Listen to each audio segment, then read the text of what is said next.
Teman-teman, pada edisi ke-38 saat teduh ini, Kejadian pasal 20 ayat 1 sampai dengan 18, kita kembali menemukan sejatinya kasih setia Tuhan tak berkesudahan. Kita semua memiliki masalah yang sama. Ada dosa yang sudah kita tinggalkan, tetapi ada juga dosa yang kita lakukan berulang-ulang. Baik kita menyadarinya ataupun tidak. Nah, Abraham pun juga sama. Saya takjub saat Abraham bernegosiasi di hadapan Tuhan, yaitu tentang Sodom dan Gomora. Orang hebat ini berdiri di sidang ilahi dan perkataannya didengar oleh Tuhan. Dengan kualitas yang seperti ini, tentu kita tidak berpikir bahwa Abraham akan melakukan dosa yang sama yang diulanginya. Kita bersyukur Alkitab mencatatnya.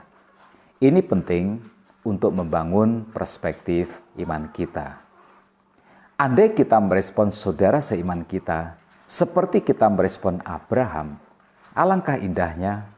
Jadi saya bersyukur Alkitab menceritakan kelemahan Abraham ini apa adanya. Setibanya Abraham di tanah Gerar, ia kembali menghadapi masalah yang sama.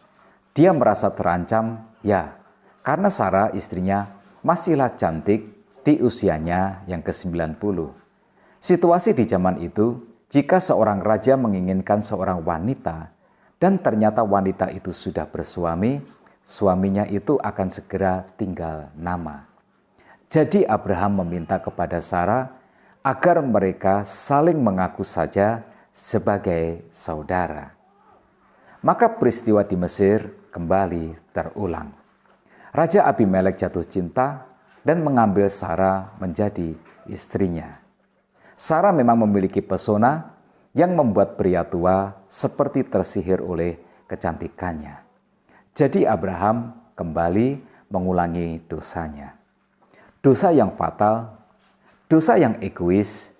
Dia mengaku bahwa Sarah adalah saudaranya dan begitu juga sebaliknya Sarah.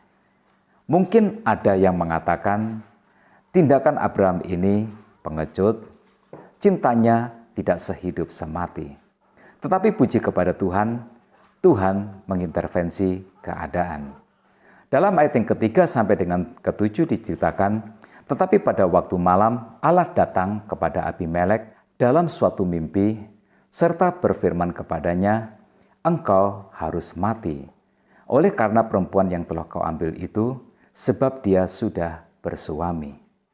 Adapun Abimelek belum menghampiri Sarah, berkatalah ia, Tuhan, apakah engkau membunuh bangsa yang tak bersalah? Bukankah orang itu sendiri mengatakan kepadaku, dia saudaraku, dan perempuan itu sendiri telah mengatakan, dia saudaraku. Jadi hal ini kulakukan dengan hati yang tulus dan dengan tangan yang suci.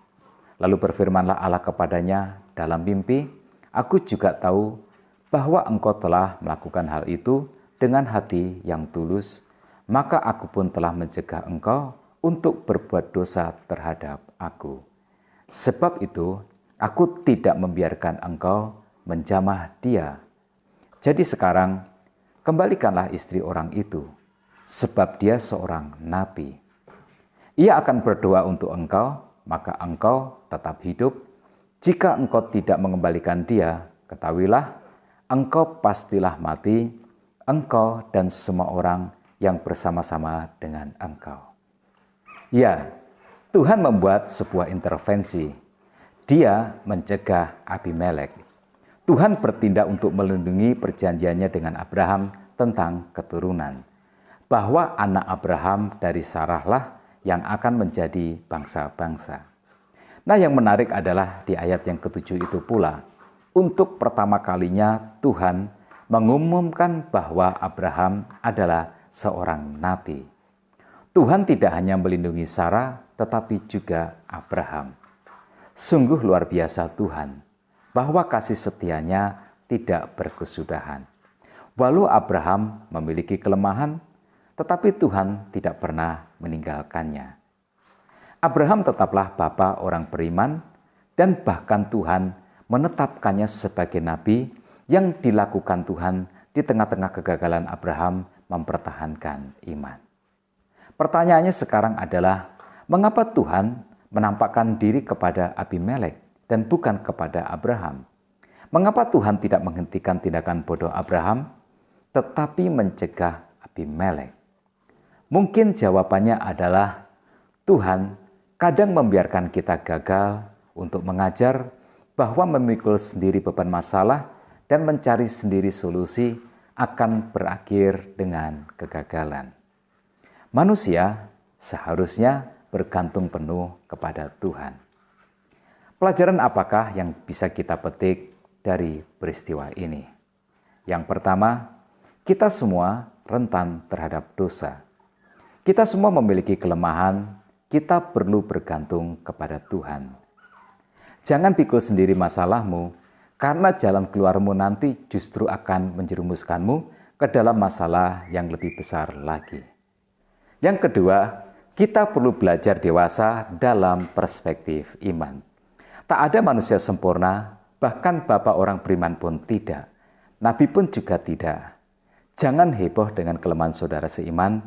Jika kita bisa menghormati Abraham, maka seharusnya kita semua dapat menghormati saudara seiman kita, walau dia memiliki kelemahan.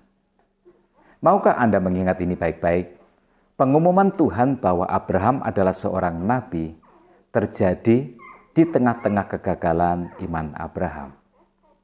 Tuhan sama sekali tidak menundanya, Tuhan sama sekali tidak membatalkannya. Tentu saja dosa Abraham patutlah disayangkan.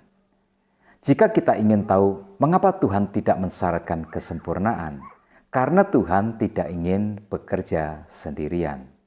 Sebab kesempurnaan hanyalah Dia yang memilikinya. Dosa yang dilakukan Abraham amatlah berbahaya. Hampir saja dia kehilangan istrinya dan membuat Abimelek serta seisi istananya kehilangan nyawa. Jangan mudah berbuat dosa, karena ada hidup dan nyawa orang lain yang dapat menjadi korban dari dosa yang kita lakukan. Dosa Abraham akarnya adalah cinta kepada diri sendiri. Alasan Abraham membuat kesepakatan dengan Sarah untuk saling mengaku sebagai saudara, bukan sebagai suami istri, karena Abraham lebih mencintai nyawanya. Ini kata Abraham kepada Abimelek, "Aku berpikir takut akan Allah tidak ada di tempat ini. Tentulah aku akan dibunuh karena istriku." Abraham mengutamakan keselamatan diri. Dia tidak mempertimbangkan bahwa tindakannya itu dapat membuat Sarah tersakiti dan seperti dibuang sebagai sesuatu yang tak berarti. Abraham juga mengorbankan nama Tuhan. Kita tidak boleh takluk kepada rasa takut yang kita miliki. Percayalah bahwa di setiap masalah pasti ada intervensi Tuhan. Tetapi kadang ketakutan kita tidaklah berdasar pada kenyataan. Sebab ternyata Abimelek bukan orang yang tak takut akan Tuhan. Dia mendengarkan peringatan Tuhan dan memberi dirinya didoakan oleh Abraham, sehingga dia dan seisi istananya akhirnya disembuhkan. Apa yang bisa kita petik sebagai inspirasi dan juga motivasi? Yang pertama, yakinlah bahwa di balik setiap masalah pasti ada Tuhan. Tuhan tidak pernah meninggalkan kita sendirian. Jangan takluk kepada rasa takut, tetapi taklukkanlah rasa takut dengan iman kepada Tuhan. Yang kedua, terimalah kelemahan saudara seiman kita seperti kita menerima kelemahan Abraham. Jangan heboh, karena sejatinya heboh adalah milik mereka yang sudah lama abai dengan iman mereka. Ingatlah bahwa kasih setia Tuhan tak berkesudahan. Kita diselamatkan bukan karena perbuatan, tetapi karena iman. Tuhan Yesus memberkati kita semua.